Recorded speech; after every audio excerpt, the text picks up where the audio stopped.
All right, guys, one more before my tablet runs out of juice. I just finished making cutout cookies so we can decorate them tomorrow, and I was thinking about how much fun it's going to be to have you guys all over and decorating cookies and, yeah, making a mess in Nana's house. Papa brought up a tarp to put under the table. I mean, not that anybody spills anything or anything like that, but, you know, it's just a good idea to kind of protect the carpeting. So I love you all so much. And I know that you are growing up in wonderful homes and you're hearing about Christmas is really what Christmas is really all about, and it's about Jesus' birthday. And the book I'm going to read to you is called Ruby and the Christmas Donkey. Okay?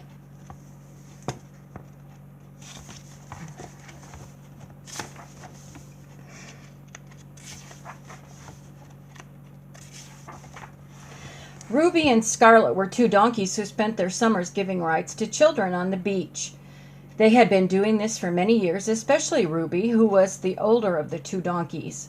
But one summer, Ruby was not chosen for rides nearly as often as Scarlet. Ruby was not as strong as she had been and could only plod slowly along the sands while Ruby waited for her to come back. Much of the time, Ruby stood alone.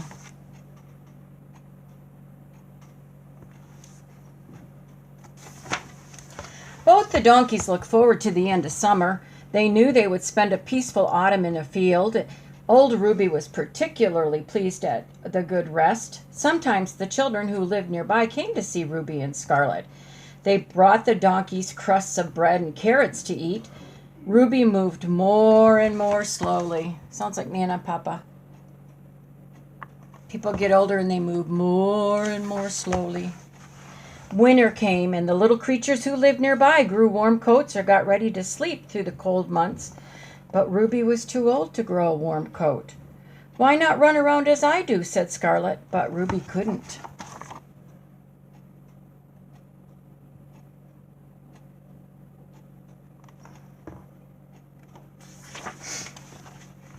Tears trickled down Ruby's soft gray nose. They turned icicles before they reached the ground. Ruby bowed her shaggy old head in the bitter wind, and she thought of the hot summers she had spent on the beach and wondered whether she would ever enjoy the sunshine again. "I never thought I would end my days in this cold misery," she complained to Scarlet. The little animals were usually fast asleep by now, but they could not rest while their old friend Ruby was so unhappy. They decided that since she could not make a warm coat for herself, they would make one for her. It's good to have good friends, isn't it? How do you think those critters are going to make a coat? We'll see. Mice collected pine cones, and birds got pine needles, and hares made piles of wood. The mole woke up, the dormouse, the shrew, and birds put everything into heaps. Rabbits hopped quickly to the hares with wool from the sheep, while hedgehogs and rats gathered leaves.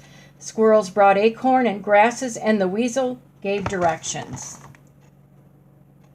There they are. They're all bringing stuff, aren't they? Can you see it? Oh, I hope you can see it.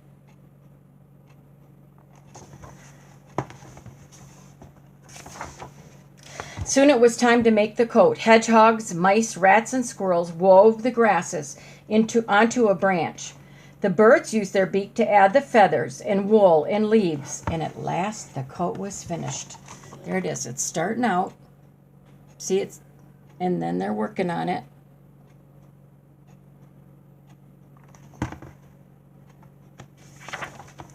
The weasel blew his whistle to wake the owl, who was big enough and strong enough to lift up the coat. The owl picked up the coat with the help of other birds, and silently they flew off. There's the weasel. He's giving directions. And now the owl has the coat. Look at how pretty that coat is, guys. Everybody pitched in. All the critters helped make that coat. It's so pretty. Ruby lay on the frosty ground, trying to keep warm. She did not hear the swish of the bird's wings or see the weasel directing the owl. Ruby didn't even notice all of her animal friends all around her. Here comes the owl with that beautiful coat, right? And there's poor Ruby. She's so cold. That's how Nana and Papa felt last year. We were so cold. We're not cold now. When the birds dropped the coat onto her, Ruby thought it was a present that had fallen out of a snowy sky. It was a wonderful coat, a magic coat. Now I'll never be cold again, Ruby said as she thanked the animals. What a wonderful gift, eh? Isn't that a pretty coat? You betcha.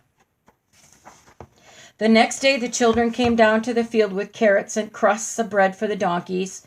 They were going to choose one donkey to be in the nativity play they were giving that night. You remember, nativity means they're acting out the birth of Jesus Christ, okay?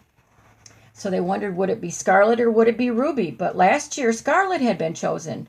And so now she came eagerly forward. She thought she was going to get chosen again. And one of the boys noticed Ruby's coat all at once. Look, he shouted to the other. Look at Ruby's magic coat. We must have her in the nativity play. Oh, Ruby's coat. Isn't that pretty? Trying to get it so it's light enough. They chose Ruby because she had this really pretty coat that her friends made for her. And so the children led Ruby out of the field toward the school where everyone was busy getting ready for the play. Scarlet and the other animals watched as Ruby left, and they were very proud of the coat they had made for her. They should be. There's all the little critters they're watching, and there goes Ruby in her beautiful coat.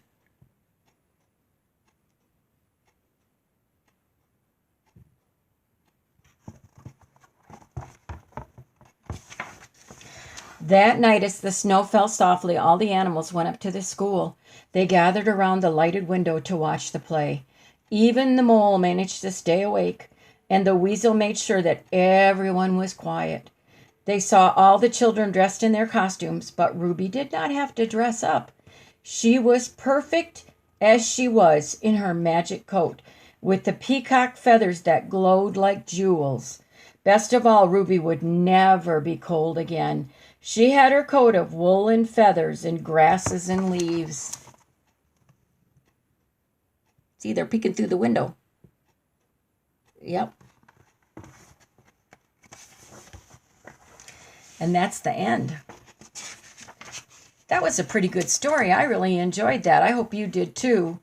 And we'll have Papa read you a couple probably tomorrow or the next day. And we're praying for you guys. We're praying for the Rices and we're praying for the Andersons. We want everybody to get well and to have a wonderful Christmas. So until then, we love you and we'll talk to you soon. Bye.